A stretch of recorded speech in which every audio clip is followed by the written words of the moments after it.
This video will talk about how to find the area of a triangle using sine. This is found in section 6.1. Okay, so this is the triangle formula that is used most often, that the area of a triangle is equal to 1/2 its base times its height. So basically any side of a triangle can be considered its base. And you would find that length, and then you would multiply it by its height, which is measured from the opposite vertex to the side you're considering to be the base. So if we consider this side here to be the base, then the height would be this measurement there.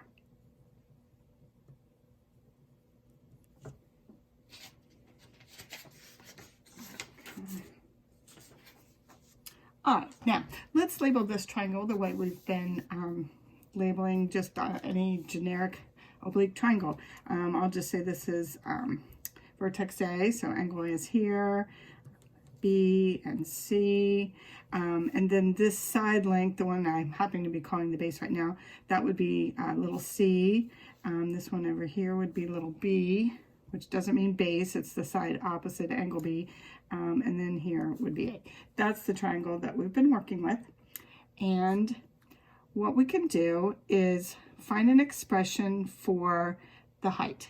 All right, let's suppose that you know the measure of angle A. All right, so angle A is in the oblique triangle, but it's also part of this right triangle. So we can use right triangle definitions, SOHCAHTOA, to just work with angle A. So if you find the sine of angle A, and you're looking from the point of view of this right triangle right here, the opposite side would be h, the height, and the hypotenuse would be b.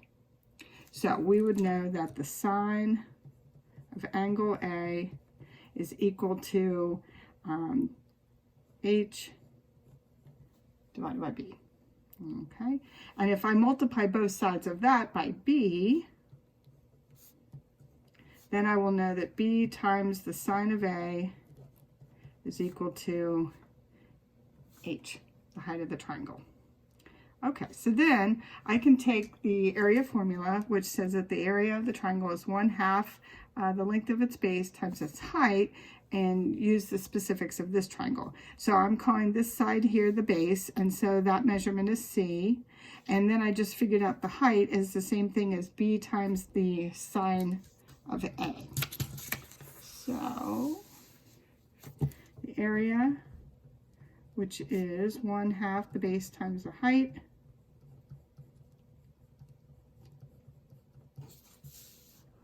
can be expressed as 1/2. The base is going to be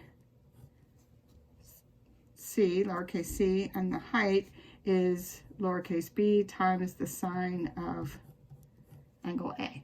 All right, and if you just rewrite it a little bit, people like to multiply the b and c together and put them alphabetical. So 1/2 times b times c times the sine of angle A.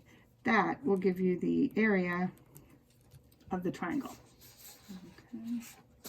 Now, this was using angle A. All right. If you don't know angle A and you know B instead, you can do something similar, or you can use angle C and do something else. So there's actually 3 versions of this particular area formula. So for any triangle, ABC, you can find the area by multiplying 1/2 times B times C times the sine of A, which is the one I showed you. Or you could do 1/2 times A times C times the sine of B, or the area will be equal to 1/2 AB times the sine of C. So there are 3 different versions. You use the one that has the angle where you know its measure. So for one last example here, if you are asked to find the area of this triangle here, where you know angle C measures 105 degrees and side A measures 10 and side B measures 23, since you know angle C, use this one. The area is equal to 1/2 times AB times the sine of angle C. So that will be 1/2 times 10 times 23 times the sine of 105 degrees. All right, and we'll use the calculator. All right, and round to whatever the directions ask you to do. Let's just assume they want 2 decimal place values, and so I would get 111.08, and that would be square units since it's area.